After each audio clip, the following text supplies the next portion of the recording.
Hello students, welcome to BLED.in. Today we will study Mathematics BLED third year. Part 2 integral calculus and differential equation. हम लोग integral calculus और differential equation इस part में पढ़ेंगे, but सबसे पहले मैं आपको ये बता देना चाहता हूँ कि यूनिट 1 हम लोग स्टार्ट करने जा रहे हैं. यूनिट 1 क्या है, ध्यान से देखिएगा. यूनिट 1, तो यूनिट 1 है इंटीग्रेशन. ठीक, यूनिट 1 क्या है, इंटीग्रेशन. जिन्होंने मैथमेटिक्स लिया था, पीसीएम ग्रुप में थे इंटरमीडिएट में, उन्होंने इंटीग्रेशन पढ़ा होगा, डिफरेंशिएशन भी पढ़ा होगा, तो उनको ये भी पता होगा कि जो ये इंटीग्रेशन है वो हम लोगों का जस्ट अपोजिट है डिफरेंशियल इक्वेशन का. मीन्स हमारे पास अगर इंटीग्रेशन का कोई सॉल्यूशन आता है और अगर हम उसको डिफरेंशिएट करते हैं, क्या करेंगे, अगर हम लोग उसको डिफरेंशिएट करते हैं तो सेम रिजल्ट इसका मिलेगा अपोजिशन में. ठीक, जैसे कि हमारे पास अभी कोई चीज़, जैसे कोई सोल्यूशन अभी हम करेंगे तो उसमें ऐसा ही होगा.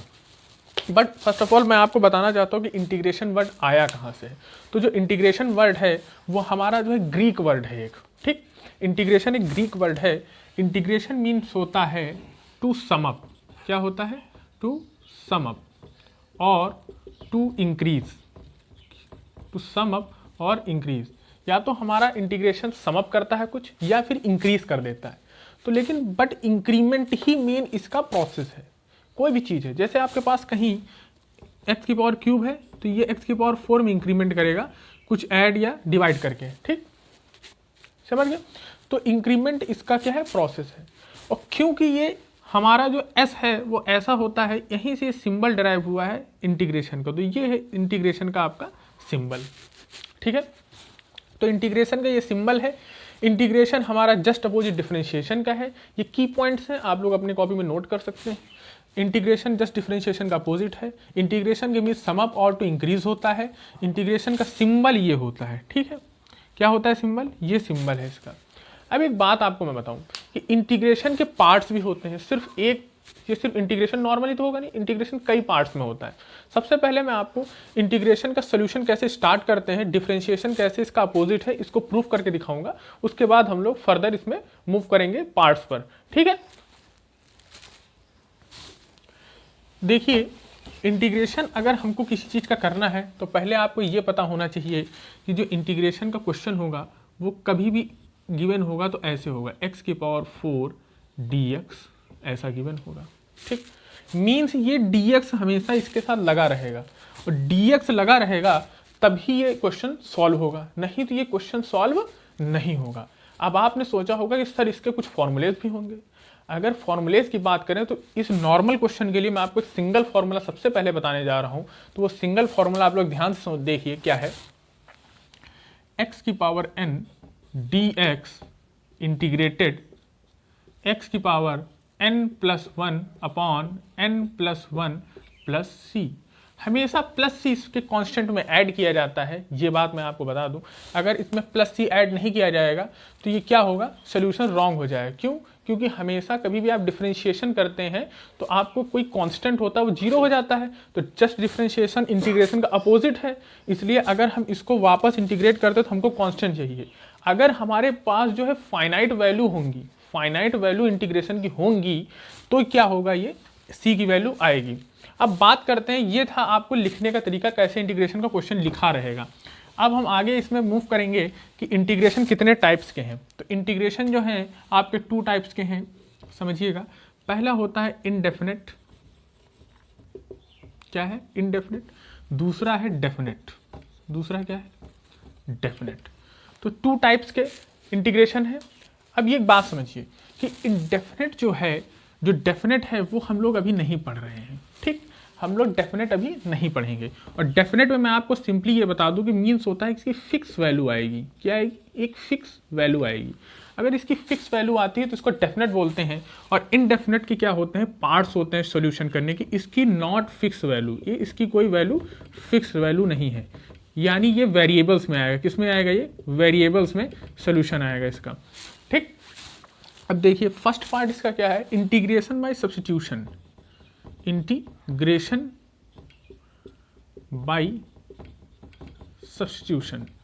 सब्स्टिट्यूशन से जो इंटीग्रेशन होता है, पहला इसका पार्ट है। दूसरा है इसका पार्ट आपके इसमें ये फिक्स वैल्यू इसकी है डेफिनेट की, ठीक है। तो इंटीग्रेशन बाय सब्स्टिट्यूशन। दूसरा होता है इसका इंटीग्रेशन बाय पार्ट्स, ठीक। तीसरा होता है इंटीग्रेशन बाय पार्शियल फ्रैक्शन। क्या होता है? Integration by partial fraction. Partial fraction आप लोग जानते हैं? नहीं जानते हैं तो हम बताएंगे। अब देखिए, integration of rational and irrational function, irrational function, ठीक। तो ये आपके 4 टाइप्स हैं, आप लोग नोट कर सकते हैं। इसी तरह हम लोग इसमें 1 बाय 1 स्टडीज करेंगे कि पार्ट्स कैसे, पहले इंटीग्रेशन बाय पार्ट, दूसरा integration by partial, integration by substitution, integration by parts, integration by partial fraction and integration by rational and irrational. तो ये आपके हो गए हैं इंटीग्रेशन के पार्ट्स, ठीक। हम लोग वही सवाल पर वापस जाएंगे जो हम लोगों ने लास्ट क्वेश्चन अभी आपको बताया था कि कैसे क्वेश्चन इसका अपोजिट होता है डिफरेंशिएशन, क्योंकि वो प्रूफ करना जरूरी है, उसी से हम लोग आगे मूव कर पाएंगे, क्योंकि dx कहाँ से आया ये जानना जरूरी है। देखिएगा, सबसे पहले समझिए कि अगर आपके पास कोई क्वेश्चन गिवन है एज सच, जैसे कि आपको हमने बोला इंटीग्रेट करिए x की पावर 3 dx को, ठीक। हमने बोला इसको इंटीग्रेट करिए, ठीक है। तो आप क्या करेंगे? इसको इंटीग्रेट करेंगे। इंटीग्रेशन का मैंने अभी फॉर्मूला एक बताया छोटा सा, क्या फॉर्मूला था? x की पावर n इक्वल टू, इसको अगर इंटीग्रेट कर रहे होंगे तो कैसे इंटीग्रेट होगा? x की पावर n+1 upon n+1 plus c, ऐसे ही तो इंटीग्रेशन बताया है, ठीक। तो यहीं से इंटीग्रेशन आप करिए। x की पावर क्या है? 3 है, तो यहाँ से हम लोग क्या करेंगे? सॉल्व करेंगे। इक्वल टू x की power 3+1 upon 3+1 plus c, constant add करना है, ठीक है। अब यहाँ पे आइए, x की पावर 4 अपॉन 4 प्लस c। एक चीज़ देखिए, इंक्रीमेंट हुआ ना यहाँ पे, तो इंटीग्रेशन है ये, ठीक है ना। इसी चीज़ का अगर सब लोगों ने डिफरेंशिएशन पढ़ा है तो हम लोग अब इसी का डिफरेंशिएशन करने जा रहे हैं। कैसे डिफरेंशिएशन होगा समझिएगा, यहाँ पे डिफरेंशिएशन करके दिखाऊंगा। लिखिए dx ऑफ x की पावर 4 अपॉन 4, ऐसे लिखा होगा। साथ में इसके देखिए प्लस c भी लिखा हो, तो dx ऑफ c ये है। तो ये तो भाई 0 हो जाएगा, सबको पता है कांस्टेंट 0 हो जाता है, ठीक। कांस्टेंट 0 हो जाता है। अब हमको x³ लाना है, ठीक है ना। कैसे आएगा? अब देखिए, ये 4 है तो 1/4 बाहर हो जाएगा, कांस्टेंट है। अंदर क्या बचेगा? dx ऑफ x की पावर 4, यही बचेगा, ठीक। डिफरेंशिएशन में क्या होता है? ये आगे आ जाता है, जो पावर होती है वो आगे आ जाती है, और एक पावर यहाँ पे क्या होती है? घट जाती है, यही होता है। तो अब यही हुआ, यहाँ पे 4 से 4 कैंसिल हो गया और x की पावर क्या आ गई? 3। अब देखिए, जो चीज़ इंटीग्रेट करके हम लोग ये लाए थे, फिर वापस इसी को डिफरेंशिएट करके वही चीज़ ले आए, तो इससे क्या पता चलता है कि हमारा क्या है? एक तरीके से अपोजिट है डिफरेंशिएशन का, ठीक है ना। अब मैं कुछ क्वेश्चन इसमें फर्दर सॉल्व कराऊंगा इसी फॉर्मूले के बेसिस पे, और कुछ प्रॉपर्टीज़ उससे पहले आपको बताऊंगा क्या होती है इंटीग्रेशन की प्रॉपर्टीज़।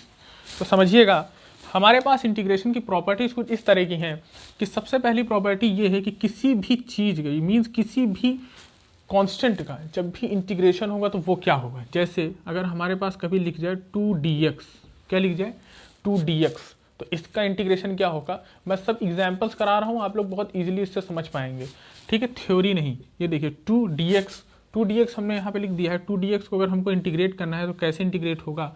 2 कांस्टेंट है तो 2 तो बाहर हो जाएगा इंटीग्रेशन है, बट आपको कभी भी अगर dx का इंटीग्रेशन आता है तो आप लोग क्या करेंगे? इसको जस्ट 2dx, d हट जाएगा और x आ जाएगा और प्लस c। सिंपल सोल्यूशन ऐसे ही होगा इसका, ठीक है ना। c कांस्टेंट लिखना जरूरी है इंटीग्रेशन में, क्योंकि इसके बिना इंडेफिनिट इंटीग्रल अच्छे से सॉल्व नहीं हो पाता है, ठीक है ना। तो ये आपका देखिए पहली प्रॉपर्टी हो गई कि अगर आपके पास कभी ऐसा दिया है 2 बाहर और अंदर dx, तो ये हो जाएगा 2x प्लस c। अब बात करें इसमें से दूसरे रूल की, तो दूसरा रूल समझिएगा। दूसरा रूल क्या है?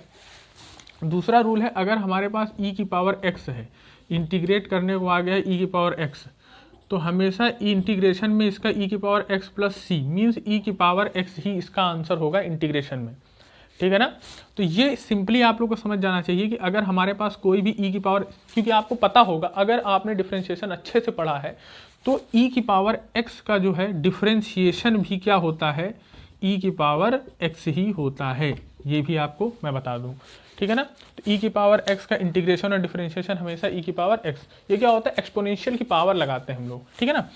देखिए यहीं पे अगर हम लोग एक बात और आपको बताएं, अगर हम लोग इसमें क्वेश्चंस कभी फर्दर ऐसे गिवन हो, अब मैं क्वेश्चंस कुछ कराऊंगा। फर्स्ट क्वेश्चन आप लोग नोट करिए, x की पावर 5 dx इंटीग्रेट करना है तो कैसे इंटीग्रेट होगा, सिंपली वही फॉर्मूला लगाएंगे। कौन सा फॉर्मूला, x की power n equal to integration में था क्या, x की पावर n+1 अपॉन n+1 प्लस सी, वही फार्मूला लगा दें यहाँ पे, x की power 5+1 upon 5+1 plus C means x की पावर 6 अपॉन 6 प्लस सी। ये बात आप लोग समझ तो गए होंगे कैसे इंटीग्रेशन हुआ है, अगर इंटरमीडिएट में पढ़ा है ये सोल्यूशन हो गया होगा। अब देखिए इसी में अगर मैं थोड़ा फर्दर पॉलिनोमियल्स इंक्रीज कर दूं तो क्या होगा, देखिए पॉलिनोमियल अगर हम इंक्रीज करते हैं तो क्या होगा, पॉलिनोमियल इंक्रीज करने के बाद फॉर्मूला यहाँ कोने में लिख दे रहा हूँ ताकि आप लोगों को कोई प्रॉब्लम ना हो, आप लोग आराम से यहीं से देख के कर पाएँ। फॉर्मूला लिख गया था आपका ये फॉर्मूला क्या है, x की power n dx xn+1 upon n+1। अभी मैं इसका एक पॉलिनोमियल का क्वेश्चन कराऊंगा, मींस उसमें इंक्रीमेंट हो जाएगा पॉलिनोमियल्स का। जैसे एक क्वेश्चन में लिखता हूँ 3x पावर 7 प्लस 4x की पावर 2 प्लस 3 इंटीग्रेशन dx, ठीक। हमको इसको इंटीग्रेट करना है। तो सबसे पहले एक बात याद रखिएगा कि कैसे क्वेश्चन होगा। ये क्वेश्चन जो होता है, पहली बात तो इनका बंटवारा हो जाता है, हमेशा यही होता है। जैसे 3x की पावर 7 इसको आप dx इसके साथ भी देंगे क्योंकयहाँ पे ब्रैकेट बना होता है, ठीक। dx plus 4x square dx plus 3 dx, ये चीज़ें ऐसे होंगी, ठीक। अब आप लोग अपने आप भी सॉल्यूशन शुरू करिए अपने आप, जिसमें कांस्टेंट हमने बाहर निकालिया x की पावर 7 dx प्लस 4 बाहर निकालिया, x की पावर 2 dx प्लस 3 इधर निकालिया, ये हो गया dx। अब आप यहाँ से इस क्वेश्चन को आगे सॉल्व कर सकते हैं, बहुत इजी है।